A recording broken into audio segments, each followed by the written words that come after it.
Hey folks, it's Uncle Jimbo. It's Kev. And this is the non-football part of the Freefly. Now, there was one major event that kind of dominated news coverage today, being Monday, and that was the arrival of General Petraeus and Ambassador. He'll be an admiral if I say he's an admiral. Right. Admiral Crocker and General Petraeus addressed the House Foreign Affairs and Armed Services Committee. Now, I don't have much love for our Parliament of Whores at all. But between the two houses, it's hard to tell which one to hate more. Because you've got bigger characters in the Senate, and fewer of them, and they're more pompous, and but a little polished. Harry Reid. You know? I mean, but there's idiots. But you know, But in the House, they're not around for as long, and they're kind of lower budget. You know, they don't represent a whole state. They're a little thing, and they're stupid, dude. They're just—it's embarrassing how dumb they are. I mean, they had a guy today ask the question of General Petraeus, how come the Iraqi army can't fight this insurgency now when they did such a good job during the Iran-Iraq war? He says they killed about 1 million Iranians. How come now? Dude, I fell out when he said it. It was the dumbest, and Petraeus rescued him. Petraeus totally threw him a line. What did he do? He just said, well, he completely explained, he said, well, you know, I mean, it's been a while since the Iranian war, and it's not quite the same army that it was then. He says, but although there are some, senior leaders and heroes from that war who are still, doing a good job, it was just outrageously dumb, dude. They fought to a standstill in Iran 25 years ago, and then that army disbanded, and there's a brand new one. And then it gassed the shit out of them. Dude, it was incandescently stupid. There was a Representative Castor from Florida, and she sat down and they threw her the line, and she starts off, Bush lied, chimps died, there were no WMDs. She just started down a whole litany of ridiculous lefty talking points, and Petraeus is just sitting there, just twiddling his thumbs, looking down, making sure his uniform's still straight. 5 minutes later, she has yet to ask him a question and just stops talking. And he looks at her, and I know he wanted to say, excuse me, I'm sorry, you're done? I didn't know you had a question. I thought you just wanted to hear yourself talk. It was outrageous. I love Petraeus. I love his he comes walking and he's got the big board of decorations up over his shoulder. I didn't see the long tab, though. No. He's only got the short tab, which is most general officers have. I was just checking it out. Now, all in all, nothing happened in this testimony that changed a single mind of any of the principals involved. Petraeus and Crocker, none of the House folks, none of the media folks covering it, none of the Code Pink demonstrators getting drug out by their aging, nasty wigs. I think, the only thing he brought up was that they'll be able to bring the surge down by next summer, bring down to pre-surge levels. So that means it must be working.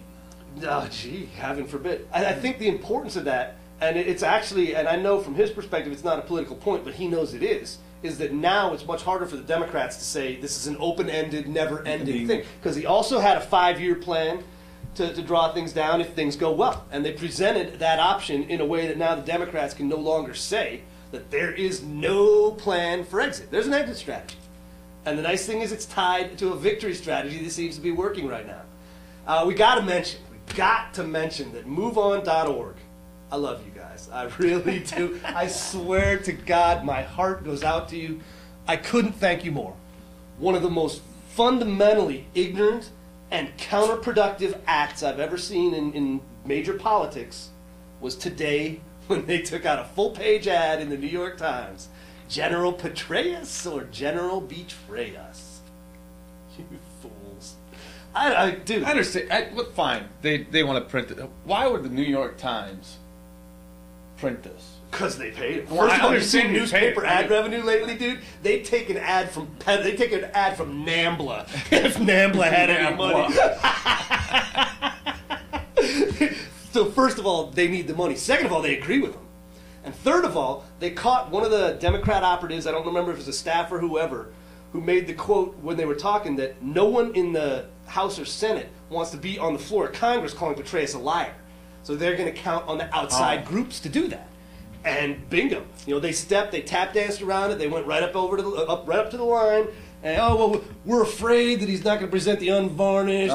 That the White House is going to be. Yeah, the White House will influence this. Using him like a puppet. Yeah. One of the other idiots today tried to catch him in the hole. So this report that was given is now going to, that you gave, that was all honest and good because you're a good, honest man, is now going to be completely corrupted by the evil Bush administration. And Petraeus looks at him and says, excuse me, dumbass, that's how you wrote the law. He did that in General Officer Ease, but he just completely stared him down and interrupted him while the guy was doing his 5-minute dissertation. He said, look, buddy, I know where you're taking this. You want me to say that Bush is going to get to edit what we provided him. Yes, he is. You know why? Because you said he's fucking supposed to. You can't order him to do it in the law and then bitch about it when it happens. He is commander-in-chief. He's the commander-in-chief, and he's the one, they wrote the law and said, you will write a report based on input from Petraeus, Crocker, and the other guys, Admiral Crocker, and then they will be available to testify. I wonder if he knows. I wonder if he gets to kind of vote now. I wonder what kind of clout I've actually got.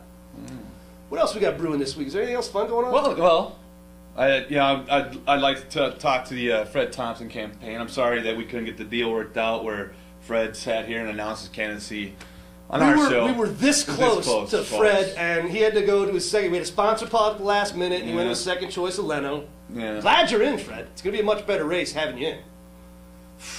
I mean, but, sorry we couldn't get that work done.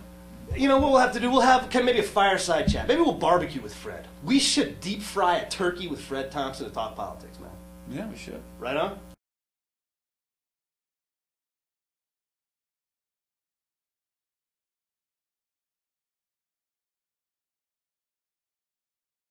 And on a lighter note, that was this week's Free Fly. I'm Uncle Jimbo. See you next week. Have a good week.